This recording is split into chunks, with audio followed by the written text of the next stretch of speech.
like now vaccinating kids. Yeah, They're saying, I oh, was we going need to to. ask you about how do you feel about that. I mean, how do you think I feel about that? That's insane. There's no need to I think this would be the very first vaccine ever given to children ever that isn't for an actual childhood disease.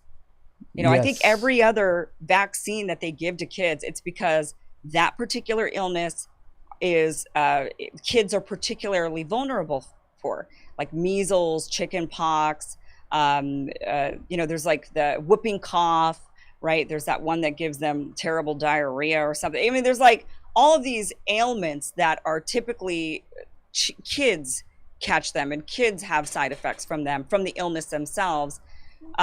This would be the very first vaccine we give them to, so that they're protecting grandma.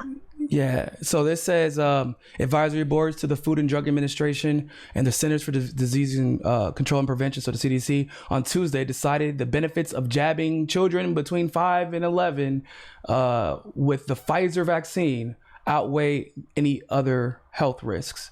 What, like Now, what Kim, health what are the risks? yeah? I want to say, what are the benefits and what are the risks? I'm confused. I don't know what the risks are.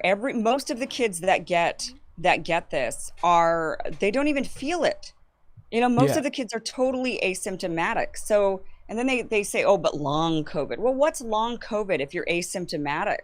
Yeah, it's What do they nothing. mean by that? I mean, Um, the idea of being asymptomatic and still being treated like you are symptomatic is actually relatively new, right? I right, think of right. the former either the VP or the president of or chairman of Pfizer literally was like, we've never heard of that before. That just started in an interview with Taylor Hudak. He actually said that, and that's what I was like, what? I thought it was kind of like weird. 'Cause I had never heard that before, or at least not Right. being used in the sense of the relativity to you being contagious or not. Other than if you're asymptomatic, then you basically don't have it, right? You can't spread Yeah. it. But now, like you said, if these kids are asymptomatic and they do get it, what does that even mean? Like for the benefits to outweigh the risks, um, basically you have to have a 99% protection rate from that vaccine to those kids. Yeah. Over 99% actually. Right. And that's just not even close to the case. Right. Yeah, I mean, look, in my family and in my life, I've known many, many kids that got COVID, many adults that got COVID, and the kids had no symptoms. I mean, none of that. I mean, one little girl that is the best friend of my niece, she got it, and she's like 6 or 7. She got a bit of a runny nose. That was the extent of it. Everyone else, all of my other nieces and nephews, even teenage nieces and nephews, when they got COVID, they felt nothing, absolutely nothing. And so to How did give they them know a they had it? vaccine, they were tested. The whole family got it. So if Uh, the whole house, and then oh, everyone went and tested, and some members of the house were very, very sick. it's And like a this, birthday party or something like that, right? That you were telling me about. no, one of yes, that's right. One of them, there was like a not it was kind of extended family. I guess grandma and grandpa had a birthday, and all the grandkids came and the parents. So it was just immediate family. But then they all got COVID at that party. It was in Idaho, and it was an indoor, in the winter party, and so there was a lot of breathing around, obviously. So everybody got COVID, and the kids had zero symptoms, except actually in that instance, none of the kids had any symptoms whatsoever.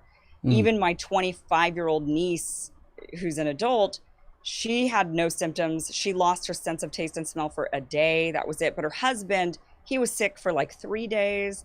It kind of ranged, and the worst outcome was Like almost my. every other instance of this type of disease, this Yeah, type of virus, exactly. right? Exactly. Like some people felt absolutely nothing. And then there was one death. There was actually my sister's father-in-law ended up passing away. They brought it home, and he ended up getting COVID, but he was there in hospice. He was already passing. That was why he was there living at the house. Um, and so, yeah, he caught it. And the worst part about this is, because of all of the news and because of the fear mongering, my niece, who brought it home from the birthday party, it was my niece and nephew were the only ones in that, because there's a lot of divorces and stuff, right? So Yeah. yeah, 2021, it's like so that. right, so they had gone to the birthday party, they had caught COVID, then they went to their dad's house for the week, and it was the dad's stepfather who was living with them. And so they, they felt responsible for bringing COVID into the house. These two teenagers, they felt responsible for bringing COVID into that house, where then that household all got sick and their grandfather passed away, their grandfather who was there on hospice. And, that has now caused guilt, feelings Hysteria. of guilt. Yeah. Like, Well, extreme when they talk about the younger kids feeling, depression and even suicidal and whatnot, that now, my family feels like, some of them feel like they're responsible for the death of the elderly gentleman, and they're internalizing that. These kids are internalizing it because they're sitting there and they're hearing on the news, they're hearing their parents screaming at people, "You anti-masker, you anti-vaxxer, you're killing get grandma." the vaccine to save your grandparents. Right, Except and then if you do the research, getting the vaccines actually put you in a position where you could actually infect your grandparents, whereas if you were asymptomatic, you wouldn't infect them. You likely wouldn't infect them at all. Yeah, I mean, what my point is, like, the kids are hearing these messages of, people are killing other people and it's their fault. And when their loved one dies, and we've had many people in this situation, obviously, a lot of people have died. And so, a lot of older people in particular. And when they die, then these kids are internalizing this crap that everybody's, rather than saying a virus is killing us, they're saying you killed them, right? They're making others the anti-lockdown, the anti-mask, the anti-vax, whatever they want to label and dehumanize. And then they're turning that group into the murderers and saying, well, you're responsible for the murder.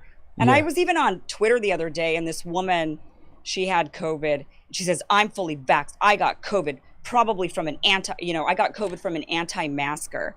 And I'm like, you're the one who has COVID. So clearly you're irresponsible, right? Like, if you're going to have this train of thought, if your train of thought is irresponsible people are spreading COVID and you catch COVID, then you're irresponsible according to yourself.